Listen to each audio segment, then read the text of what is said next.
She always places aluminum foil balls in the dryer. Look what happens.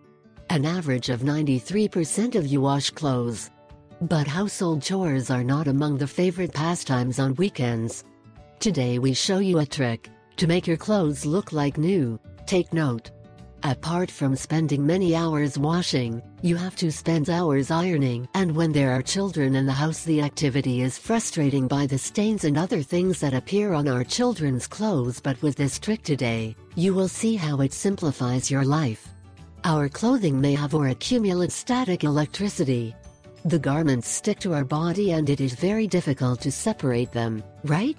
There are endless tricks to remove electricity from your garments, many with chemicals.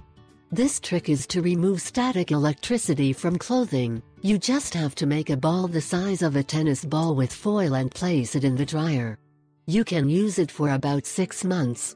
Efficiently removes all the static of your clothes, avoiding to get lint, hair, etc. Remember to share with your family and friends on Facebook. You can help someone in need.